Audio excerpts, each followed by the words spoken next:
زلیخا فریفتہ ہو گئی، گناہ کی دعوت دینے لگی، تو حضرت یوسف نے کہا قال معاذ اللہ، میں اللہ کی پناہ چاہتا ہوں۔ سارے دروازے بند کر کے جب وہ پیچھے بھاگی، اصل حسین وہی شخص ہوتا ہے جو اپنے باطن کے حسن کو بچا لیا کرتا ہے۔ جو سوداگری کرنے لگے وہ تھوڑا حسین ہوتا ہے۔ حضرت یوسف علیہ السلام جب بھاگے تو اس نے پیچھے سے پکڑ کے کرتا کھینچا، کرتا پھٹ گیا۔ ابھی آپ دروازے تک پہنچے تھے، عزیز مصر خود آ گیا۔ اس نے آگے کہا یہ کیا ہو رہا ہے؟ تو اس نے مکر کیا، زلیخا نے، کہنے لگی کہ ہونا کیا ہے، اس کو گھر میں رکھ کے پالا ہے، اب جوان ہوا ہے تو معاذ اللہ اس نے میرے طرف دست درازی کرنے کی کوشش کی ہے۔ حضرت یوسف پھر خاموش ہو گئے۔ بھائی بیچ رہے تھے تو پھر بھی خاموش تھے۔ کبھی کبھی کچھ چیزیں خاموش رہ کے سہنی پڑتی ہیں۔ زخم پہ زخم کھا کے جی، خون جگر کے گھونٹ پی، آہ نہ کر لبوں کو سی، یہ عشق ہے کو دل لگی نہیں۔ حضرت یوسف علیہ السلام پھر چپ ہے۔ زلیخا نے بڑی باتیں کی۔ ایک دانا آدمی تھا، قرآن کہتا ہے ایک بولا بولنے والا، ایک عقل مند بولا۔ اس نے کہا دیکھو، نہ زلیخا کی سنو نہ یوسف کی سنو، اگر تو کرتا آگے سے پھٹا ہوا ہے تو پھر غلطی ہے جناب یوسف کی، اور اگر پیچھے سے پھٹا ہے تو پھر زلیخا کی غلطی۔ حضرت یوسف کی معاذ اللہ پھر غلطی۔ تو عزیز مصر نے کرتا دیکھا تو پیچھے سے پھٹا تھا، لیکن امام قرطبی کہتے ہیں وہ کوئی عقل مند آدمی نہیں، وہ تو 4 مہینے کا بچہ تھا، وہ ایک 4 مہینے کا، وہ قریب تھا۔ حضرت یوسف علیہ السلام کی گواہی دینے کے لیے اللہ نے اسے زبان دی تھی۔ زلیخا کے ماموں کا بیٹا تھا، 4 مہینہ کا گہوارے میں لیٹا ہوا، جب بادشاہ سے فیصلہ نہیں ہو رہا تھا اور بادشاہ پریشان تھا عزیز مصر کے، کسی کو جا کے بتاؤں گا تو کوئی کیا سوچے گا، اس کے گھر میں کیا کچھ ہوتا ہے۔ کہتے پریشان تھا تو پنگوڑے سے بچہ بول پڑا، کہنے لگا بادشاہ اگر تو کرتا آگے سے پھٹا ہے تو پھر معاذ اللہ غلطی حضرت یوسف کی، اگر پیچھے سے پھٹا ہے تو پھر زلیخا کی۔ تو کرتا پیچھے سے پھٹا تھا، حضرت یوسف کے حق میں گواہی مکمل ہو گئی۔ اب آہستہ آہستہ نا دربار میں، محل میں بات پھیلنے لگی، تو بیویاں کہنے لگی اوہو، زلیخا تو ایک غلام پہ عاشق ہو گئی ہے، ایک غلام پہ۔ تو زلیخا کہنے لگی تم اجے میرا محبوب نہیں ڈٹھا۔ یہ رٹے ڈالنے والے دیکھتے نہیں اور دور کھڑے رہ رہ کے کہانیاں سناتے رہتے۔ اس نے کہا تو نے ابھی دیکھا نہیں نا، تو نے ابھی، تجھے کیا پتا ہو کہ ماجرا کیا ہے؟ تو کہنے لگی نہیں تو غلام پہ۔ اس نے کہا چلو تجربہ کراتی ہوں۔ ساری عورتوں کو بٹھایا، ہاتھ میں ایک ایک سیب دیا، ایک ایک چھری دی، اور جب پوری تیاری ہو گئی پھل کاٹنے کی عورتوں کی، تو جناب یوسف سے کہا ذرا جھلک تو دکھاؤ۔ تو حضرت یوسف نے جب جھلک دکھائی تو قرآن کہتا ہے سیب کاٹنے کی بجائے ہاتھ کاٹ لیے، اور کہنے لگی اوہو یہ کوئی بشر نہیں، یہ تو کوئی فرشتہ ہے، یہ کوئی فرشتہ ہے، یہ تو کوئی اللہ تبارک و تعالیٰ کی طرف سے آنے والا، کوئی کرامت والا، عزت والا، شان والا فرشتہ ہے۔ حضرت زلیخا کہنے لگی سمجھ آئی ہے پھر، تو مجھ پر شکوہ کرتی تھی۔ تو اب وہ بات بھی آہستہ آہستہ پھیلنے لگی کہ حضرت یوسف علیہ السلام کی غلطی نہیں، غلطی زلیخا کی۔ اب بادشاہ نے زلیخا سے کہا کہ اگر تو میں تیری بات کروں تو تیرے ساتھ میری بدنامی کا بھی ڈر ہے، کیا کرے؟ طے یہ پایا کہ حضرت یوسف کو جیل میں ڈال دیا جائے۔ پہلے بھائیوں کے تھپڑ، پھر کنواں، پھر مصر کی منڈی، پھر زلیخا کا الزام، اور پھر باری آ گئی جیل جانے کی۔ حضرت یوسف علیہ السلام کو جیل میں، کچھ نے لکھا ہے 12 سال جیل میں رہے، جیل میں ڈال دیا۔ حضرت یوسف علیہ السلام جیل میں کیا کرتے؟ واعظ فرماتے، تبلیغ فرماتے، لوگوں کو اللہ کی توحید کی دعوت دیتے۔ وہاں جیل میں نا ایک شخص نے خواب دیکھا، اس نے دیکھا کہ میرے سر پہ نا پرندے کھا رہے۔ تو حضرت یوسف کہنے لگے اس کی تعبیر یہ ہے کہ تجھے قتل کیا جائے گا، اور تیری لاش کچھ دیر پڑی رہے گی تو پرندے تیرے سر پہ آ کے بیٹھیں گے، یہ تعبیر ہے۔ ایسا ہی ہوا، واقعی وہ شخص قتل ہو گیا۔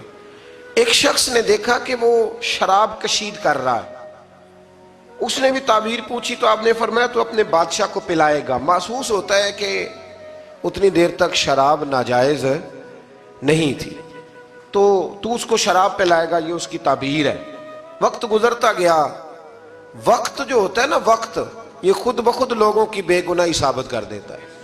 ایک وقت میں نا پراپوگنڈا ہوتا ہے تو ہر آدمی پراپوگنڈے کا شکار ہوتا ہے. پھر جب وقت گزرتا جاتا ہے تو خود بخود وقت کا گزرنا کچھ چیزوں کا خود بخود حال بن جاتا ہے.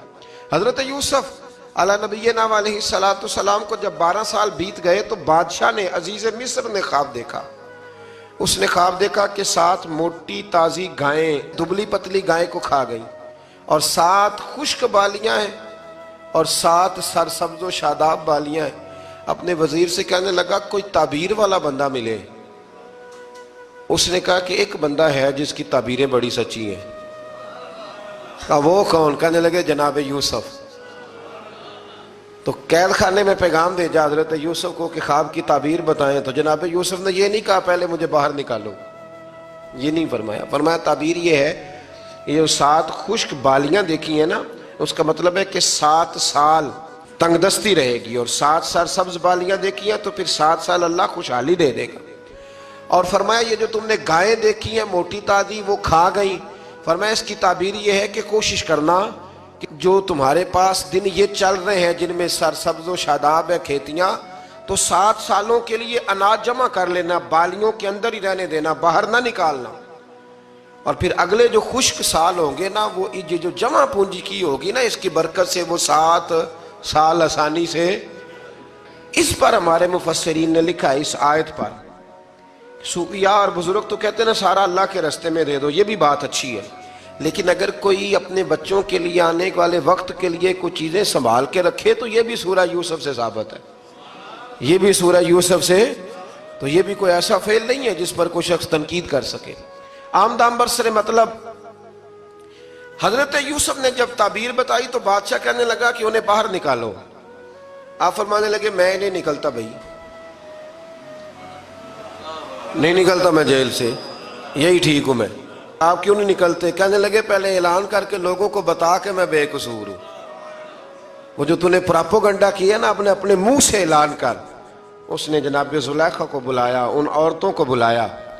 وہ عورتیں ساری سامنے آئیں، انہوں نے گواہی دی کہ یوسف تو بے گناہ ہے. پر سال کتنے لگ گئے؟ اللہ اکبر، 12 سال لگ گئے.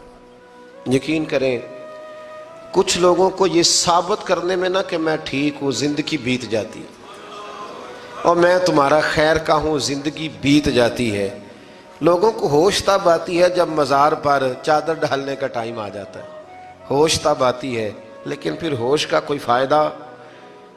12 سال کے بعد بادشاہ نے ان کو بلایا اور کہنے لگا کہ یہ جو خواب میں نے آپ کو سنایا اب کرنا کیا ہے؟ تو حضرت یوسف کہنے لگے تم سے کچھ بھی نہیں ہوگا، اگر کچھ کرنا ہے تو پھر یہ خزانے کی ذمہ داری میری لگاؤ.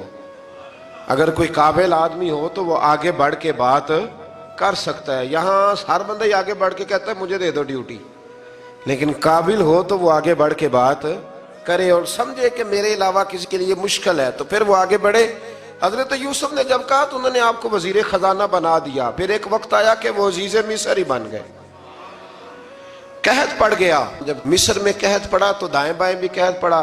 کنعان کے آپ رہنے والے تھے، وہاں بھی قحط پڑا.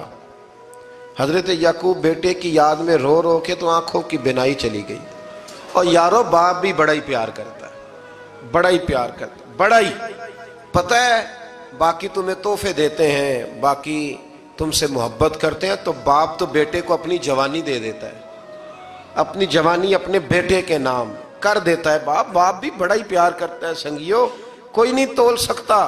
بچے ایسے گھوم رہے ہوتے ہیں نا ابا جی کے سامنے تو ان کا اٹھنا بیٹھنا چلنا ہی بڑا پیارا لگتا ہے، کا آنا جانا ہی بڑا پیارا لگتا ہے. باپ کا تو قد روز اونچا ہوتا ہے کہ اللہ نے مجھے لال عطا فرمائے. حضرت یعقوب کی آنکھوں کی بینائی چلی گئی رو رو کے. بھائی حضرت یوسف کے جب قحط پڑا تو انہیں پتا چلا کہ ایک واحد شہر مصر ہے جہاں گندم سٹاک ہے، کیونکہ حضرت یوسف کو پتا تھا، خواب بادشاہ دیکھ چکا تھا. تو آپ نے مال 7 سالوں کے لیے جمع کر لیا. اب بھائی آئے، اللہ اکبر، دشمن سامنے نظر آئے، مخالف حاسد، تو پھر انسان ٹھہرا رہے اور انسان کمزور نہ ہو، طاقتور ہو. اتنا طاقتور ہو کہ حکمران ہی بن گیا ہو. ذرا نبیوں کے حوصلے بھی دیکھنا.